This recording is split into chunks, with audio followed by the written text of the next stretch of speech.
All right, listen, there's only one car out there where the chassis code is one of the most important things that you need to understand, because for decades, and I mean decades, it would determine whether this car would get you to school or leave you in debt so badly it changed your course of life. And that, of course, is the Subaru WRX. But this isn't the era of bug eyes and 300,000-mile rebuilds. This is a car with plastic fenders. So let's talk about how you'd modify one right meow.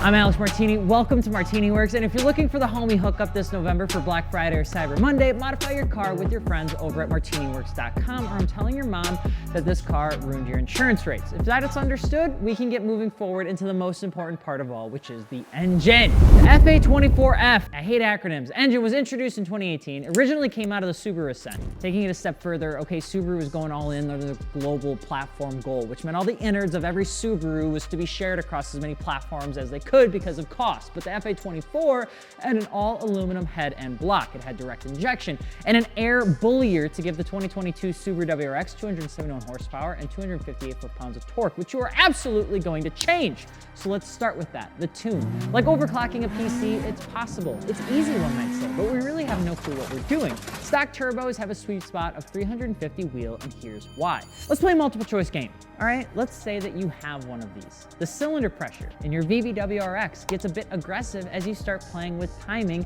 to make power. Most professional builders will say that if you get excessive here, you'll blow what? Is it A, your savings account, B, your warranties, C, your head gaskets, or D, all of the above? That's right, all of it. And it's all gonna suck because the car is brand new. Over the 350 wheel number, you'll be looking to get ARP head studs, upgraded head gaskets, and a more fine-tuned tune. So HKS has a more stout head gasket option that seems to be super popular overseas, but a lot of people will say you can go higher than that. We recommend staying right there unless you wanna go and build the whole engine. Nerd information here is that the 93 E10 tune with an aftermarket top mount intercooler and stock catalyst at 15 to 16 PSI is the sweet spot. If you want more, you're gonna be going with like higher ethanol content, more timing, improving your turbo and exhaust, all that sort of good stuff. But you want to be able to daily drive this. The issue with the FA24 is like any other engine. Pressure and heat are what you'll always need to keep an eye on, because like a sandwich you pack with your ice block, if you put that on top of the bread, you're a heathen and everything just implodes. Anybody that eats wet bread, you're on a list. On the wheels, tires, and suspension side, now that you're on this is the most fun part, okay? You're probably going to be the first person to own this car, so modifying it with not shit parts is a promise you're gonna make with me in the comments. I state your name, solemnly swear not to put Garbo on my WRX. Plastic fenders already make it really easy for you to f this up. This is a brand new car, not a used Mac where you can put all your edgy political stickers on. So with wheels, 18.9.5 plus 35 to plus 40. Tires, 245, 40, 18. You can go up to a 265. Suspension, BC Racing BR Series coilovers with 8K springs on the front and rear, I promise. If you're doing more of an off-road style build with your WRX, you can do that. 17x8 with 225/55 R17 Falcon Wild Peak ATs is a pretty badass look. Now for wheels, fancy, you can go with the Enki Ryzen or Stage Fushis. Top tier would be the Work Motion ZR10s, which are hot. Tuner look, Enki RPF1 or Volk TE37s. You can get the 9.5 plus 40.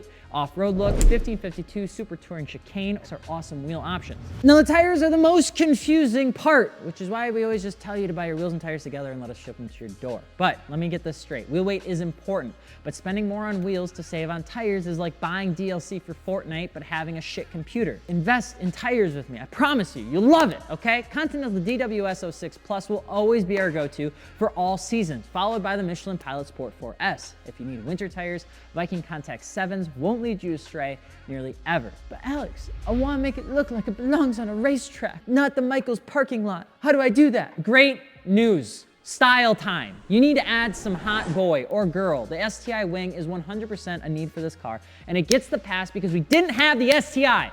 The gurney flap extension in like the black looks insane too. And I'd argue the car gets more Subaru with a wing, whereas the lip style makes it look a little bit more art teacher. So paint your front brace or get an aftermarket one to match your paint color, snag some aero from literally anywhere, and once you go coilovers are installed, I guarantee you folks will start saying to you, you know, I really don't like the new WRX, but yours looks pretty good.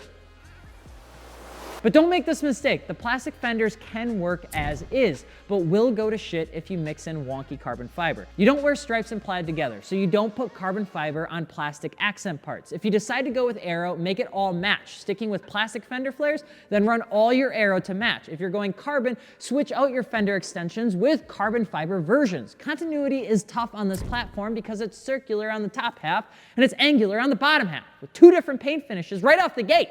And no guy knows how to do paint matching or color correction, okay? It's weird. Subaru did it weird here, but it can be a gorgeous car when it's done right.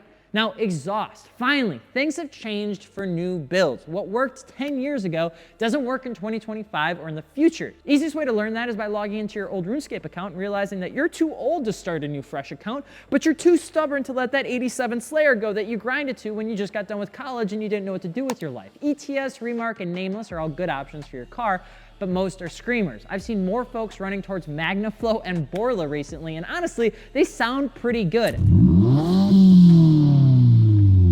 And I know that sounds heinous, but this is like one of those things where it just seems to be good. It's tolerable. It's not too loud, which means it's still appropriate to drive everywhere. Now, you can just say, get in ball and get an Infiniti exhaust that's loud as shit and send it, but we'd always recommend sticking with a 3-inch piping with a 4-inch exhaust or similar. If you want the loudest, just go tell me.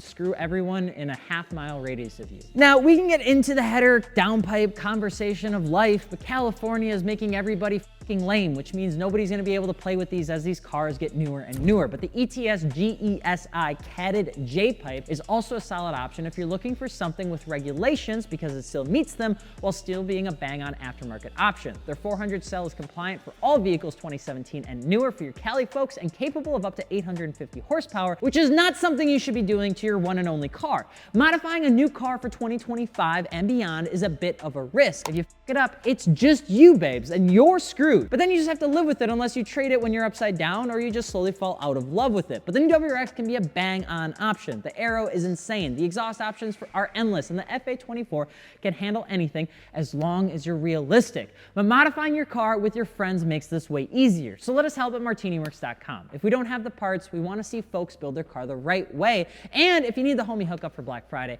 we have it on only the good deals. So check us out and subscribe and let us know what car we should build next for 2025. I'm Alex Martini. Talk to you soon.